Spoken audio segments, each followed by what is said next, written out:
তো hello viewers, আসসালামু আলাইকুম। কেমন আছেন সবাই? আশা করি সবাই অনেক অনেক ভালো আছেন। তো আজকে আপনাদের সাথে যে বিষয় নিয়ে আলোচনা করব তা হচ্ছে গিয়ে অটো ইনকিউবেটর। অটো ইনকিউবেটরে আপনি কি সুযোগ সুবিধা পাবেন এবং কি অসুবিধা আছে ওইটাই আলোচনা করব, এবং কি আপনি নতুন অবস্থায় কোন ইনকিউবেটর কিনলে ভালো হবে সম্পূর্ণ এই ভিডিওতে আলোচনা করব। তো অটো ইনকিউবেটরে আপনার প্রথমে আমি সুবিধাগুলো বলি, পরে অসুবিধাগুলো বলবো।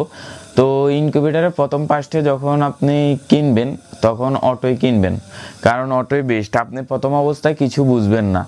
আপনার এই কন্ট্রোলারটা দিয়ে আপনি যদি করেন বা যে কোনো অটো কন্ট্রোলার দিয়ে যদি আপনি ইউজ করেন, তাহলে হচ্ছে কি আপনার যে দিনে প্রতি 90 মিনিট পর পর ডিমগুলোকে টার্নিং করতে হয়, ঘুরাতে হয়, এগুলো অটোই কাজ করবে। এরপরে হচ্ছে কি আপনার যে তাপমাত্রা আছে ওইটা আপনার ম্যানুয়ালেও কিন্তু কন্ট্রোল করা যায়, কিন্তু অটোতে আপনার তাপমাত্রাটাও কন্ট্রোল করবে, এবং কি আপনার যদি ভিতরে গরম হয়ে যায় বেশি, তখন আপনার এসি কুলার ফ্যান আছে আপনার ভিতরে ঠান্ডাও করে দিবে। আর এর সাথে আপনার টার্নিং মোটর আছে। টার্নিং মোটরে আপনার প্রতি 90 মিনিট পর পর আপনি সেট করে দিলে 90 মিনিট পর পর ডিমগুলো ঘুরবে।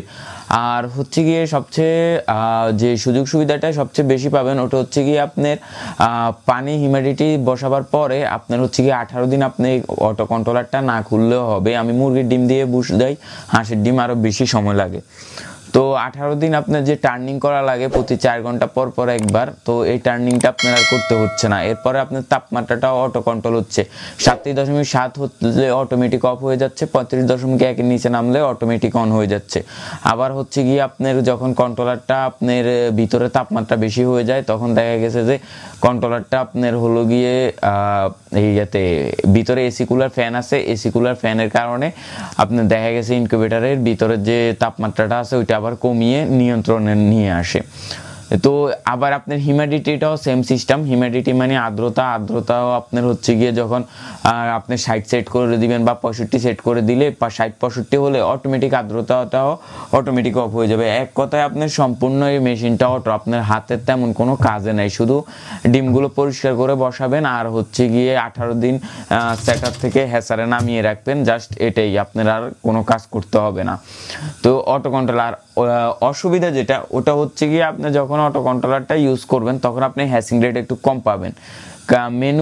ম্যানুয়াল যে মেশিনটা ওইটাতে আপনি 95% পর্যন্ত পাবেন, কিন্তু এই মেশিনে আপনি 85-90 প্রথম পেতে পারেন, পরে আর পাবেন না।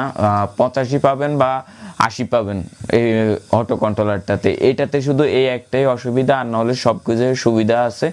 তো অটো মেশিন কাকে বলে আশা করি বুঝতে পারছেন। যদি ভিডিওটি ভালো লেগে থাকে তাহলে অবশ্যই লাইক করবেন, কমেন্ট করবেন, সাবস্ক্রাইব করতে ভুলবেন না।